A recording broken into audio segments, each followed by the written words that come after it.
வணக்கம் மக்களே, சற்றுமுன் கிடைத்த தகவல் ஒன்றை பார்க்க போகிறோம். அதாவது விஜய் எதிர்த்து களமிறங்கும் முக்கிய வேட்பாளர், அரசியலில் பரபரப்பு, திடீர் தகவல். இந்த ஒரு தகவலை பற்றி தான் நாம் பார்க்க போகிறோம்.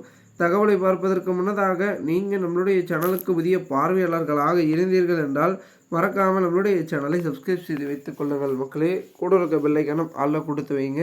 அப்போ தான் நம்ம போடுற அரசியல் சார்ந்த காணொலிகளாம் நீங்கள் தினசரி உடனுக்குடன் தொடர்ந்து தெரிந்து கொள்ள முடியும். இப்போ வாங்க வீடியோக்குள்ளே போயிடலாம்.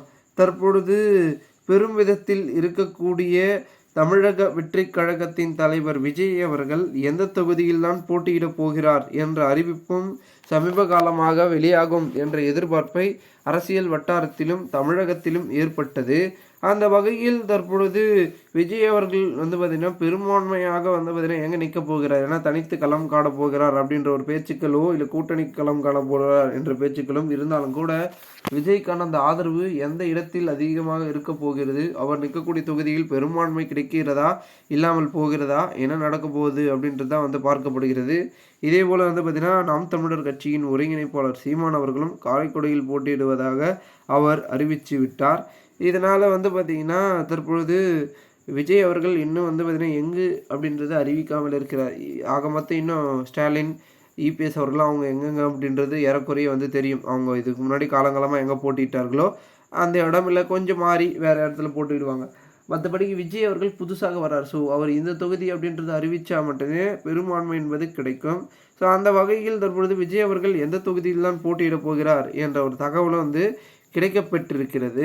அதாவது என்னவென்றால் பெரம்பூர் மற்றும் திருச்சி கிழக்கு தொகுதியில் விஜய் போட்டியிட போவதாக தாவேகா வட்டாரத்தில் பேசப்பட்டு வருகிறது. இதனையடுத்து அவரை எதிர்த்து போட்டியிட தகுதியான வேட்பாளரை தேடும் வேட்டையில் திமுக இறங்கியுள்ளதாம்.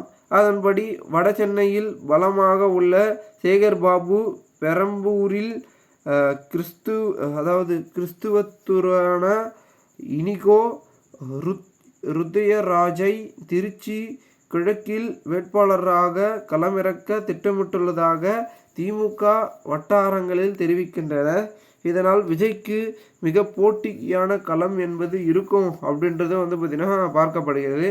என்னதான் போட்டி இருந்தாலும் விஜய்க்கான ஆதரவு எப்படி கிடைக்குன்றது உங்களுக்கே தெரியும்.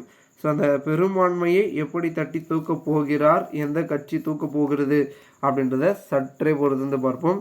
மேலும் இந்த ஒரு தகவலை குறித்த பொதுமக்கள் உங்களுடைய கருத்துக்களை கூறுங்கள். போன்ற நீங்கள் அரசியல் சார்ந்த நிகழ்வுகளாம் தினசரி தெரிந்து கொள்ள நம்மளுடைய சேனலை சப்ஸ்கிரைப் செய்து வைத்துக் கொள்ளுங்கள் மக்களே. நாம் அடுத்தடுத்த வீடியோவில் சந்திக்கலாம். அதுவரை உங்களிடமிருந்து விடைபெறுகிறேன். நன்றி, வணக்கம் மக்களே.